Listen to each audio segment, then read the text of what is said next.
Hi sir. Hi. Sir ఇప్పుడు ఇంకొక rumour అనుకోవచ్చు, ఏమైనా అనుకోవచ్చు సార్. ఇప్పుడు జూనియర్ ఎన్టీఆర్ గారి మీద సమీరా రెడ్డి అంటే వీళ్ళు ఒకప్పుడు ఒక రిలేషన్‌లో ఉన్నారని, అది బ్రేకప్ జరిగిందని ఒక టాక్ అయితే వస్తుంది. సో అసలేంటి సార్ విషయం? మీకు ఏమైనా ఐడియా? ఓకే. నేను ఆల్రెడీ వేరే ఛానల్‌లో చెప్పాను మరి. బట్ స్టిల్ సేమ్ క్వెషన్ అడిగారు కాబట్టి చెప్తాను యాక్చువల్‌గా. ఓకేనా? ఓకే. ఇది చిన్న కంపారిజన్ కూడా చేయాలి. ఏంటంటే జూనియర్ ఎన్టీఆర్ సమీరా రెడ్డి అనే అమ్మాయి తో చేసిన సినిమా అప్పటికి ఇంక లావుగా కొంచెం చబ్బీగా ఉండేవాడు. తర్వాత చాలా ఎఫర్ట్ పెట్టి బాగా తగ్గి చాలా అమేజింగ్‌గా తయారయ్యాడు తర్వాత యాక్చువల్‌గా. చాలా చాలా పాన్ ఇండియా హీరో అవుతాడని ఎవరు అనుకోలేదు. కానీ నేను అనుకున్నాను పాన్ ఇండియా కాదు కానీ మంచి ఫ్యూచర్ ఉంటుంది ఆ అబ్బాయికి. ఎందుకంటే అతను నాకు అదే నేను హైదరాబాద్ వచ్చింది మెడ్రాస్ నుంచి ఒక 20 ఇయర్స్ అయింది అనుకోండి. అప్పుడప్పుడు వచ్చి వెళ్తున్నాను. ఆ టైంలో వచ్చిన జీప్ వేసుకుని ఓపెన్ జీప్ వేసి తిరుగుతూ ఉండేవాడు. నేను అప్పుడు ఇల్లు వెతుకుంటే అప్పుడు మరొకటి కాంపిటీషన్ వచ్చేవాడు ఇంటికి. నిర్మలా మిల్లు తీసుకుందాం అనుకున్నాడు చెక్ పోస్ట్లో. సరే టైంలో ఇతను వచ్చి వెళ్ళిపోయాడట. నువ్వు తీసుకో అతను కోతపూకతో వచ్చాడు బాబు అని చెప్పి నాకు బాగా పరిచయం నిర్మలా. మా సినిమాలో చేసింది కాబట్టి స్వాతంత్ర వద్దులో. సో నాకు ఎందుకో ఎంట్రన్స్ నచ్చక తీసుకోలేదు. ఎదురుగుండా కేఎస్ రామారావు గారి ఇంట్లో చిరంజీవి ఉండేవాడు ఆ టైంలో. అప్పుడు ఈ అబ్బాయి అక్కడ తిరుగుతూ ఉండేవాడు అనమాట. ఎన్టీ రామారావు గారు మనవడు హరికృష్ణకి సెకండ్ వైఫ్కి ఎవరికి పుట్టాడని తెలుసు. కానీ అంతకుముందు ఎంఎస్ రెడ్డి గారి సినిమాలో బాలరామాయణంలో చేశాడు గుణశేఖర్ డైరెక్టర్లో. దాని తర్వాత పెద్ద అయిన తర్వాత రామోజీరావు గారి సినిమాలు అలాగా ఇది ఒక సినిమా అలాగా ఇతర హిట్ లిస్ట్లో పడిపోయాడు ఆఫ్టర్ రాజమౌళిస్ అదేంటది స్టూడెంట్ నెంబర్ 1 ఆ సినిమా తర్వాత ఇతను ఈ అమ్మాయి ఎందుకు చేసుకోలేదని అమ్మాయితో ఆల్మోస్ట్ కలిసి తిరిగారు. సినిమా ఫీల్డ్ అనేది అది పెద్ద పెద్ద అది ఇదేం కాదు. ప్రతి ఒక్కడు అక్కడ హీరోలతోటి ఆ అమ్మాయిలతో తిరుగుతూ ఉంటారు. ఒక్కొక్కసారి కొంతమంది రిజిడ్గా ఉంటారు. దాన్ని వక్రీకరించి నువ్వు నా దగ్గర రా అని బాలకృష్ణ అన్నాడు అని చెప్పింది ఎవరు రాధిక ఆప్తే. ఆ అమ్మాయి కొంచెం తెలుగు ఇండస్ట్రీ కొంచెం బ్యాడ్గా మాట్లాడింది. అక్కడికి వెళ్ళిపోయి అందరూ నాన్ సెన్స్ ఫెలోస్ లాగా ఎక్కడైనా ఉంటారు. నాన్ సెన్స్ ఫెలోస్ బాలీవుడ్లో ఉంటారా, అక్కడ ఉంటారు, టాలీవుడ్లో ఉంటే అక్కడనే ఉంటారు. నీకు ఏదో కొన్ని వైబ్స్ నచ్చలేదు, అడిగిన విధానం నచ్చకపోవచ్చు అంచేత అదేదో అమ్మాయి అందగానే. But whatever it is, ఇది ఈ సందర్భంలో ఆ అమ్మాయి అతన్ని ఎందుకు చేయలేదంటే నేను ఒక చిన్న ఎగ్జాంపుల్ చెప్పాను. ఇప్పుడు పవన్ కళ్యాణ్ అమిషా పటేల్ తిరిగివాడు బద్రీ సినిమా అప్పుడు. అందులో హీరో రేణు దేశాయ్ నా మోడలే అమ్మాయి కూడా. నేను అసలు నేను ఇంట్రడ్యూస్ చేయాలి అనుకోకుండా కొన్ని కారణాల వల్ల సిమరాన్ని పెట్టాం ప్రభుదేవర్ పక్కన. ఆ టైంలో 24 ఇయర్స్ బ్యాక్ కదా ఇది, ఎగ్జాక్ట్గా 25th ఇయర్ ఇది బద్రీ వచ్చి కూడా. నేను అదే టైంలో టైమ్ అనే సినిమా తీశాను. అదే సినిమాలో అమిషా పటేల్ చాలా అందంగా ఉంటుంది తను యాక్చువల్గా. కలర్ కాంప్లెక్షన్ తనకంటే బాగుంటుంది, రేణు కంటే బాగుంటుంది. ఇంకా రేణు అనే కొంచెం పేషెంట్గా ఉండేది కానీ అదేదో జానీ అనే సినిమాలో చేసింది కదా. అలా కాకపోతే this girl looks very nice. మన అమిషా పటేల్నే లైక్ చేశాడు మనోడు. లైక్ చేసి నాకు బద్రీ ప్రొడ్యూసర్ చెప్పాడు అనమాట. త్రివిక్రమ రామారావు గారు అని పెద్ద ప్రొడ్యూసర్ ఆయన, చిరంజీవి రామారావు గారితో తీసిన ప్రొడ్యూసర్ ఇప్పుడు లేరు ఆయన. ఆయన నాతో సినిమా తీయాలని అనుకున్నాడు.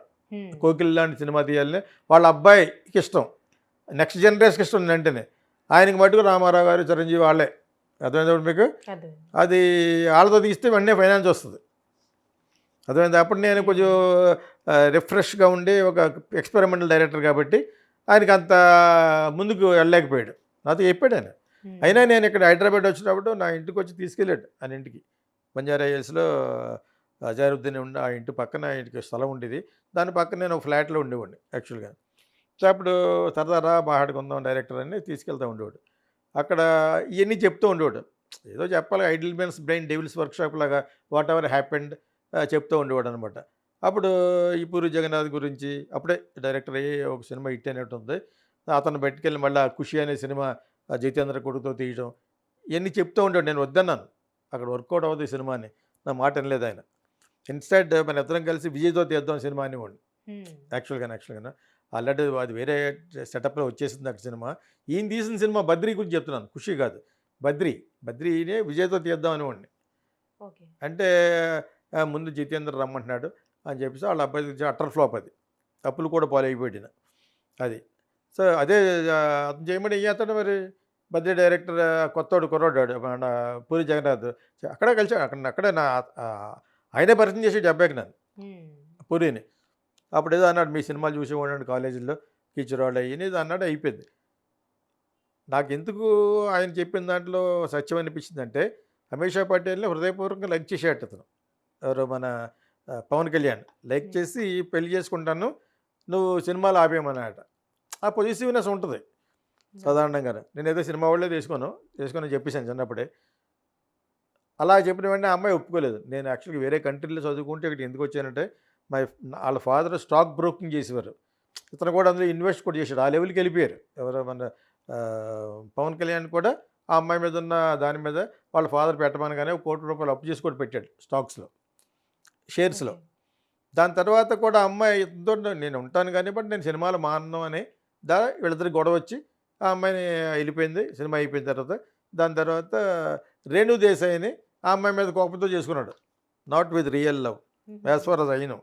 నాకు ఆయన త్రివిక్రమరావు గారు చెప్పిన వెర్షన్ ప్రకారం ఇదంతా ఎక్కడ జరిగింది, చాలా సగం వేరే కంట్రీలో సాంగ్స్ తీయడానికి అక్కడికి వెళ్ళినట్టున్నారు బద్రీకి.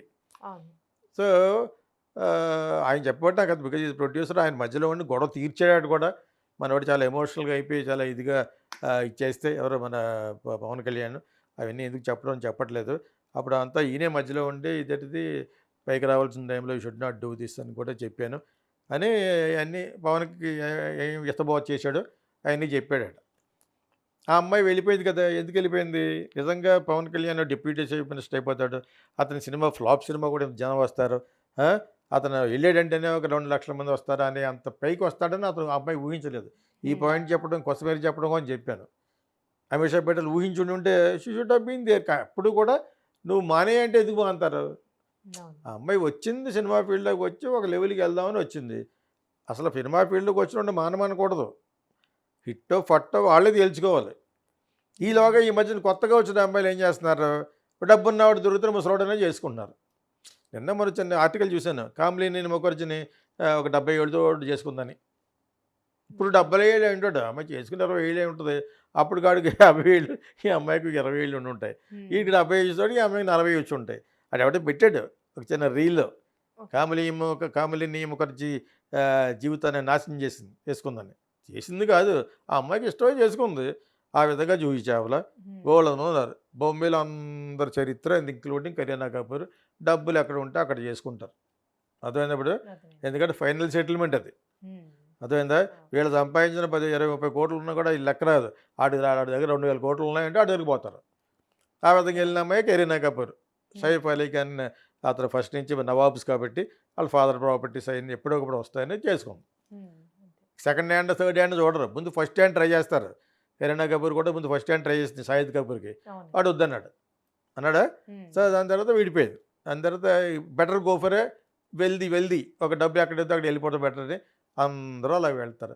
ఆ విధంగా అమీషా పటేల్ ఉన్న ఏజ్కి ఇతను ఇంత పైకి వస్తాడని తెలీదు.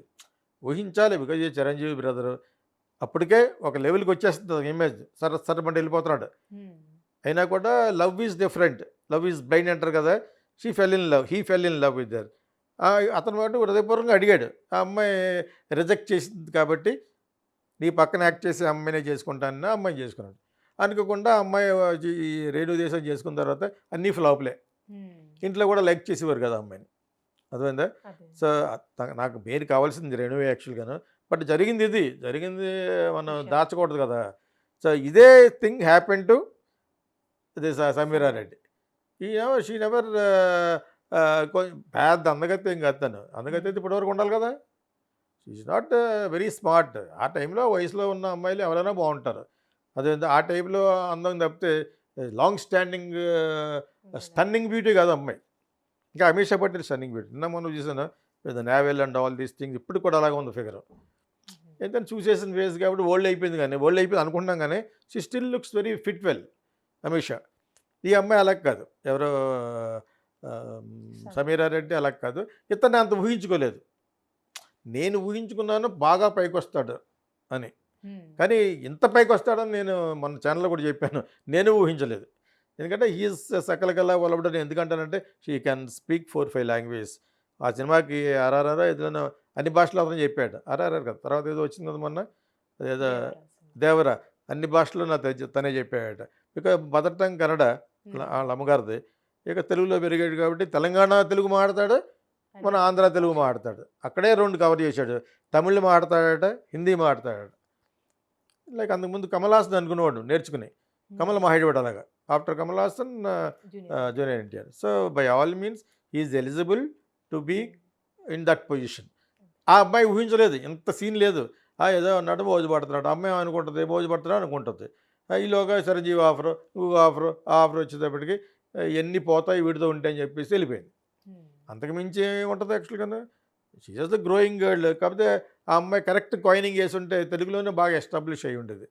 అంత ఎస్టాబ్లిష్ అయినంత స్మార్ట్, అంత స్టన్నింగ్ బ్యూటీ కాదు అమ్మాయి. సమీరా రెడ్డి అనగానే అలా స్క్రీన్ మీద అలా వచ్చేసి అంత బ్యూటిఫుల్ గర్ల్ కాదు. ఇంకా Ameesha Patel is like that. నేను అనుకోవటం what what what she just an ordinary girl next door type of a beautiful girl. అంతే తప్పితే ఆ వయసులో ఎవరన్నా బాగుంటారు. సో జరిగింది అంతే తప్పితే అందుకు మంచి కాంట్రవర్సీ. ఎందుకు మరి ఇటువంటి రేపుతున్నారో అర్థం అవ్వలేదు. పెళ్ళి అయిపోయి అతను ప్రణీత అన్న అమ్మాయితో చాలా హ్యాపీగా ఉన్నాడు, పిల్లలు కూడా పుట్టేశారు. ఇప్పుడు ఎందుకు చెప్తున్నాను అనేది అర్థం అవ్వలేదు. ఇది జరుగుతూ ఉంటుంది, ఇది జరిగి ఉంటుందని నేను ప్రెడిక్ట్ చేసి, నేను ఇమాజిన్ చేసి చెప్తున్నాను అంతే. వాళ్ళకి నిజంగా ఇతనికి బాగుండండి అంటే డెఫినెట్గా షీ షుడ్ హావ్ బీన్. అల్టిమేట్గా హీరోయిన్ ఏమనుకుంటుంది, కళాసేవ ఏం కాదు కదా ఇక్కడ, నేను యాక్ట్ చేయాలి. అలా అనుకున్న వాళ్ళు ఎవరో స్మితా పటేల్, వాణిశ్రీ చేసిన క్యారెక్టర్లు, అన్ని క్యారెక్టర్లు చేయగల సత్తా ఉన్న క్యారెక్టర్లు వాళ్ళు, including Radhika Apte acted in very beautiful movies. చాలా మంచి మంచి సినిమాలు చేసింది ఆ అమ్మాయి. లిస్ట్ తీసుకుంటేనే షార్ట్ ఫిల్మ్ కానీ, అనురాగ్ కశ్యప్ మూవీస్ కానీ, బయట మూవీస్ కానీ ఫెంటాస్టిక్ మూవీస్ చేసింది తను. తను మంచి యాక్ట్రెస్ కూడా రాధిక ఆప్తే. యాక్చువల్లీ ఇక్కడి నుంచి వెళ్ళిపోవడం కారణం అమ్మాయికి వచ్చి ఎదురుపడిన సంఘటనలు మంచివి కాదు. కొంతమంది కొన్ని కొన్ని జరుగుతూ ఉంటాయి. ఎవ్రీథింగ్ ఈజ్ కర్మ అంటాను నేను యాక్చువల్గాను.